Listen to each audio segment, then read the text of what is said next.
पवित्र शास्त्र भजन संहिता भजन 105। यहोवा का धन्यवाद करो, उससे प्रार्थना करो, देश देश के लोगों में उसके कामों का प्रचार करो। उसके लिए गीत गाओ, उसके लिए भजन गाओ, उसके सब आश्चर्य कर्मों पर ध्यान करो, उसके पवित्र नाम की बड़ाई करो। यहोवा के खोजियों का हृदय आनंदित हो।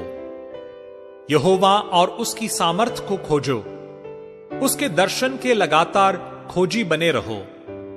उसके किए हुए आश्चर्य कर्म स्मरण करो, उसके चमत्कार और निर्णय स्मरण करो। हे उसके दास अब्राहम के वंश, हे याकूब की संतान, तुम तो उसके चुने हुए हो। वही हमारा परमेश्वर यहोवा है, पृथ्वी भर में उसके निर्णय होते हैं। वह अपनी वाचा को सदा स्मरण रखता आया है। यह वही वचन है जो उसने 1000 पीढ़ियों के लिए ठहराया है। वही वाचा जो उसने अब्राहम के साथ बांधी और उसके विषय में उसने इसहाक से शपथ खाई, और उसी को उसने याकूब के लिए विधि करके और इज़राइल के लिए यह कहकर सदा की वाचा करके दृढ़ किया, मैं कनान देश को तुझी को दूंगा, वह बांट में तुम्हारा निज भाग होगा। उस समय तो वे गिनती में थोड़े थे, वरन बहुत ही थोड़े, और उस देश में परदेशी थे। वे एक जाति से दूसरी जाति में और एक राज्य से दूसरे राज्य में फिरते रहे, परंतु उसने किसी मनुष्य को उन पर अंधेर करने न दिया। और वो राजाओं को उनके निमित्त यह धमकी देता था, मेरे अभिषिक्तों को मत छुओ और न मेरे नबियों की हानि करो। फिर उसने उस देश में अकाल भेजा और अन्न के सब आधार को दूर कर दिया। उसने यूसुफ नामक एक पुरुष को उनसे पहले भेजा था, जो दास होने के लिए बेचा गया था। लोगों ने उसके पैरों में बेड़ियां डालकर उसे दुख दिया। वह लोहे की सांकलों से जकड़ा गया। जब तक कि उसकी बात पूरी न हुई, तब तक यहोवा का वचन उसे कसौटी पर कसता रहा। तब राजा ने दूत भेजकर उसे निकलवा लिया, और देश देश के लोगों के स्वामी ने उसके बंधन खुलवाए। उसने उसको अपने भवन का प्रधान और अपनी पूरी संपत्ति का अधिकारी ठहराया, कि वह उसके हाकिमों को अपनी इच्छा के अनुसार कैद करें और पुरनियों को ज्ञान सिखाएं। फिर इज़राइल मिस्र में आया और याकूब हाम के देश में परदेशी रहा। तब उसने अपनी प्रजा को गिनती में बहुत बढ़ाया और उसके शत्रुओं से अधिक बलवंत किया। उसने मिस्रियों के मन को ऐसा फेर दिया कि वे उसकी प्रजा से बैर रखने और उसके दासों से छल करने लगे।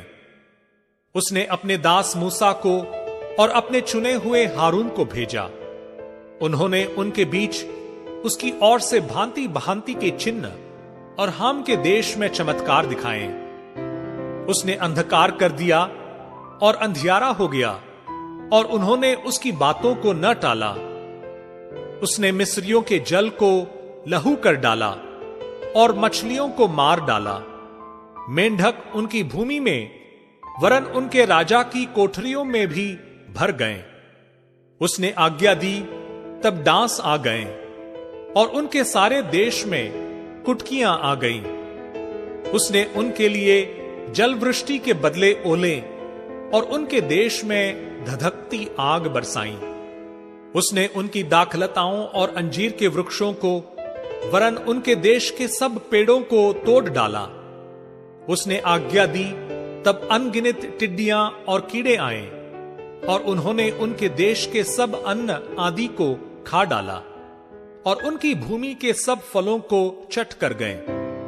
उसने उनके देश के सब पहलोठों को, उनके पौरुष के सब पहले फल को नष्ट किया। तब वह इज़राइल को सोना चांदी दिलाकर निकाल लाया, और उनमें से कोई निर्बल न था। उनके जाने से मिस्री आनंदित हुए, क्योंकि उनका डर उनमें समा गया था। उसने छाया के लिए बादल फैलाया और रात को प्रकाश देने के लिए आग प्रकट की। उन्होंने मांगा, तब उसने बटेरें पहुंचाई और उनको स्वर्गीय भोजन से तृप्त किया। उसने चट्टान फाड़ी, तब पानी बह निकला और निर्जल भूमि पर नदी बहने लगी, क्योंकि उसने अपने पवित्र वचन और अपने दास अब्राहम को स्मरण किया। वो अपनी प्रजा को हर्षित करके और अपने चुने हुओं से जय जयकार करा के निकाल लाया और उनको जाति जाति के देश दिए, और वे अन्य लोगों के श्रम के फल के अधिकारी किए गए कि वे उसकी विधियों को माने और उसकी व्यवस्था को पूरी करें। याह की स्तुति करो।